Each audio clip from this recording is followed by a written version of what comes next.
In the velvet silence of the Himalayan peaks, where the air is thin enough to suffocate a god and the ancient stone of Kamar-Taj holds secrets older than humanity, a tragedy of ego was born.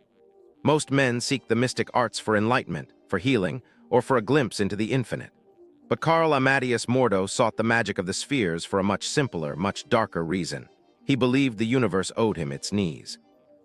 For decades, he has been the shadow trailing the Sorcerer Supreme, the dark reflection of every oath Dr. Stephen Strange holds dear. He is Baron Mordo, a man whose lineage is written in blood, and whose soul has been auctioned off to every demon in the multiverse, just for a chance at a crown he was never meant to wear. To understand the man, you have to understand the nightmare of his birth. Karl was not merely born, he was engineered. In the wake of the Great War, his father, Nikolai, the first Baron of Mordo, became obsessed with restoring the glory of his Transylvanian village, Varfmandra. He sought the queen of the gypsies, Mayerka, to bleed the secrets of magic from her. But Nikolai was a pawn in a larger game. A German mystic named Viscount Heinrich Kroller, seeking magical supremacy for his own fatherland, orchestrated a marriage between his daughter Sarah and Nikolai. When Karl Amadeus Mordo was born, he was already a vessel. Kroller had cast a transference spell on the infant, ensuring that every secret the boy learned would flow directly into the grandfather's mind. Karl grew up in a castle that felt more like a tomb. His mother was cold, his father was lost in the dark arts, and the boy was a lonely ghost in his own home. The cycle of betrayal turned early. When Nikolai grew too powerful for Sarah's comfort, she murdered him. Karl, a brilliant student of the forbidden, eventually learned that his mother and grandfather had conspired to kill his father. He didn't cry for justice, he swore a blood oath of vengeance. While the world plunged into the fires of World War II, fueled in part by Kroller's financial support of Adolf Hitler, Mordo was sent to the Ancient One. Kroller wanted a spy, Mordo wanted a weapon. He eventually fulfilled his oath, sacrificing the suffering of his mother and grandfather to the Dread One, Dormammu, a dark god who would become Mordo's most frequent and most fickle patron. Under the shadow of the Himalayas, Mordo became the Ancient One's most dedicated pupil. He was a prodigy of the mystic arts, mastering spells that would take lesser men lifetimes to comprehend. He believed with every fiber of his being that he was the destined successor to the title of Sorcerer Supreme. But as his power grew, so did the rot in his soul. He began to see the Ancient One not as a teacher, but as a hurdle. He secretly gathered a following of dark mystics, preparing for the day he would strike. When Stephen Strange finally arrived at Kamar-Taj, Mordo saw him as a pathetic distraction, yet he sensed a spark of potential that terrified him. To Mordo, Strange represented a threat to his birthright. He began a campaign of psychological warfare, projecting terrifying images into Strange's mind, hoping to drive the American back to his hollow life. But the Ancient One saw through the deception. He watched as Mordo's jealousy morphed into a murderous intent that would eventually define the fate of the mystic world. The tension reached a breaking point when Mordo attempted his first assassination of the Ancient One. Using a storm as a mystical veil, he prepared to strike, but Strange, having discovered the plot, tried to intervene. Mordo's response was swift and cruel. He placed a mystical gag on Strange, preventing him from speaking. This act of malice was the catalyst that pushed Strange to fully commit to the mystic arts to protect the world from the monster Mordo was becoming. Eventually fed up with Strange's superior grasp of the arts, Mordo abandoned the Himalayan refuge. This choice came with a heavy price. The suspension of aging he had enjoyed vanished, and time began to claw at his flesh. He returned to Varfmandra, ruling as a tyrant. It was here he discovered a hidden family history, a half-sister named Lilia and her daughter, who held the legendary Book of Cagliostro. In a display of ruthlessness, Mordo feigned love for the second Lilia to steal the book, leaving her for dead. Mordo's obsession with Strange became a sickness. He once offered Strange a healing elixir for his hands, a final temptation to pull the doctor away from his path, but Strange refused. From that point on, it was total war. Mordo's schemes were as grand as they were desperate. He once attempted to poison the Ancient One by using astral projection to manipulate his own servants, only for Strange to trick Mordo's spirit back into his body. He trapped Strange in the London fog and attempted to bind the Ancient One within the crimson circle of Sitorak. Each time, Mordo's raw power was eclipsed by Strange's superior intellect and moral clarity. The Baron eventually crossed a line from which there is no return. He fully committed to the service of Dormammu, receiving a massive power upgrade.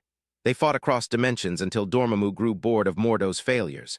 In a moment of high drama, Mordo struck Strange in the back during a duel, but instead of praising him, Dormammu was insulted by the cowardice. The Dread One banished Mordo to the dimension of demons. Strange eventually rescued Mordo along with other victims, only for the Ancient One to place the wayward student in a mystical prison. But prisons cannot hold a man who can rewrite the laws of physics. Mordo escaped and spent years as a shadow, building a global network of evil sorcerers like Sir Anthony Baskerville and Caecilius. One of Mordo's most audacious moves occurred after the defeat of the entity Zom. The release of dark energy allowed Mordo to escape his bonds just as the living tribunal arrived to judge the Earth. Strange pleaded for Mordo's help, eventually convincing the Baron to absorb all the world's evil occult energy into his own body to neutralize the threat. But power is a drug to Mordo. Instead of using the energy to save the world, he immediately turned it against Strange. He was defeated and banished again, but he had proven that he would let the entire universe burn if he could rule the ashes. Mordo's journey through the eons took him to 18th century Paris and even to the very beginning of time alongside the Sorcerer Supreme. But witnessing the face of God was too much for Mordo's fractured psyche. He suffered a complete mental breakdown and spent a year in silence within the Sanctum Sanctorum under Strange's care. Yet even mercy could not cure his malice. As soon as his mind cleared, he fled to the home of the aged Genghis, ready to begin the cycle of hatred anew. He sent Strange's one-time friend Lord Julian Fifth against him, followed by the Man-Thing. Using the creature ended in interdimensional exile, but he returned in the 1940s to torment Strange by possessing Viscount Crowler with Dormammu's help. Perhaps his most desperate act involved the sale of his soul. Knowing his time was running out, Mordo sold his essence to both Satanish and Mephisto. He knew they would fight over the claim, and he hoped the resulting chaos would destroy Strange. But in a rare flash of lingering humanity, Mordo saved his associate Sarah Wolf from the demonic crossfire before the debt collectors dragged him into the pits of hell. Strange eventually imprisoned Mordo in his sanctum, but over weeks, Mordo won the sympathy of Sarah Wolf. He tricked her into releasing him, imprisoned her, and took control of the sanctum. When Dormammu attacked, Mordo initially fought him, then took a deal to rule the Earth dimension as a vassal. Secretly, he joined forces with Dormammu's sister Ymer, becoming her consort and ruling the Dark Dimension for a time. After Klee dethroned them, Mordo returned to Earth, realizing he was dying of terminal cancer.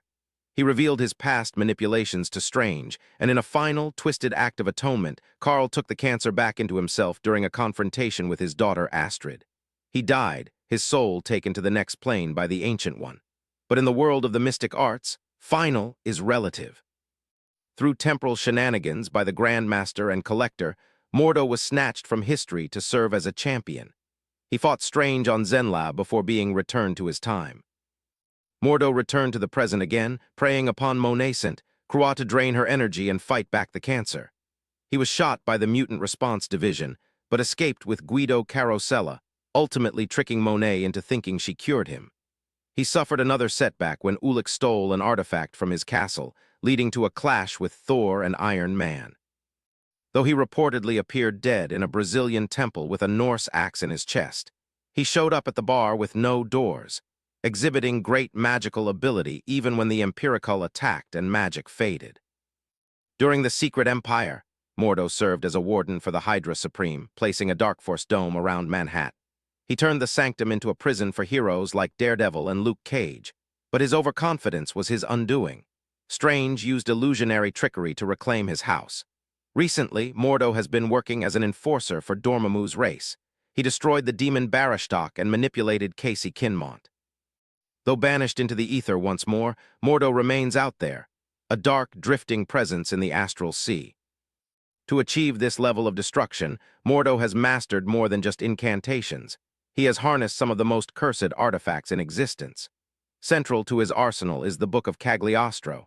This ancient tome is not just a collection of spells, it is a gateway to temporal mastery.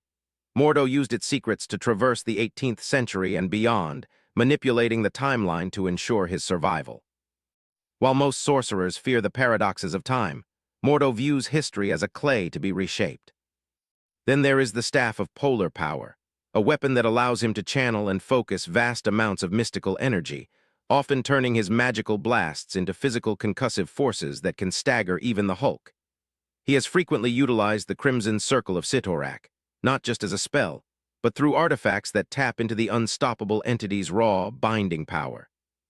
Perhaps his most subtle yet dangerous tool is the ESB box and various scrying crystals, which allow him to keep a constant, unseen eye on the Sanctum Sanctorum, ensuring he is never truly absent from Strange's life.